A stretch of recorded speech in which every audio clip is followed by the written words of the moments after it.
Hi, Neal Fugate with eXp Realty.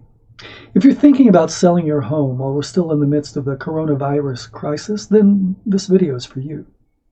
As you're probably aware, homes are being bought and sold every day, but you can't really say that it's business as usual. Real estate agents are finding themselves doing things that they never anticipated, and so are home sellers and buyers, and it's all because of precautions and protocols that are in place because of COVID-19.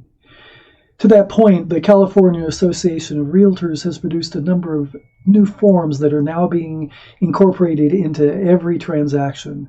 And one that I would like to specifically tell you about in this video is the Coronavirus Addendum or Amendment, or commonly referred to as the RLA-CAA. This video is meant to be a brief overview of the form and just to let you know what to expect if you decide to move forward and put your home in the market while we're still in the midst of the crisis.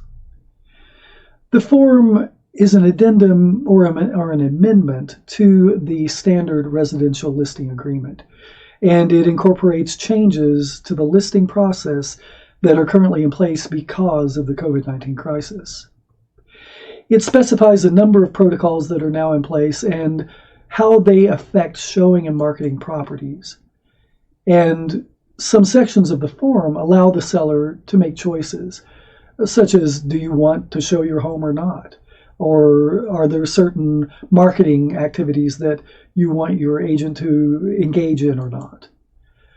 Other parts of the form are specifically non-negotiable, and they must be complied with by all sellers. The non-negotiable protocols include complying with the COVID-19 directives and showing rules issued by the California Department of Public Health and Cal-OSHA. And use of the Property Entry Advisory and Declaration form, or the PEAD, is required. There's a PEAD-S for sellers, a PEAD-V for visitors. Another requirement is that sellers need to agree that the required posted rules for entry be displayed at the entrance to their home throughout the listing period. They also need to comply with all the directives contained in the mandatory prevention plan as specified in another form, the BPPP, which is another CAR document. The PEAD and the BPPP are included with the RLA-CAA when we download it and should be presented concurrently when you get the RLA-CAA. I actually discussed the BPP in an earlier video, and I'll include a link to it below if you would like to check that out. The RLA-CAA was produced by the California Association of Realtors in response to the COVID-19 crisis, and it's really an effort to advise and protect all parties involved in the real estate transaction. This overview is meant just to let you know what to expect. If you've sold a home before, then this would be brand new to you. We've never had this kind of form before, as well as the PEAD or the BPPP.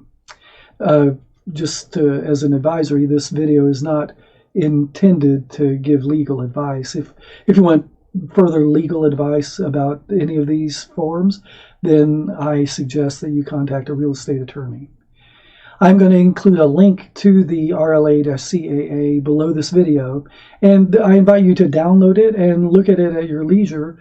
And then if you would like to go over it, I'd be happy to do that with you. Or if you have any questions, contact me, and I'll be happy to answer them to the best of my ability. I appreciate you taking the time to learn about the RLA-CAA. And as I said, if you have any other questions, I would be happy to do my best to answer them. I'm here to help. Thanks.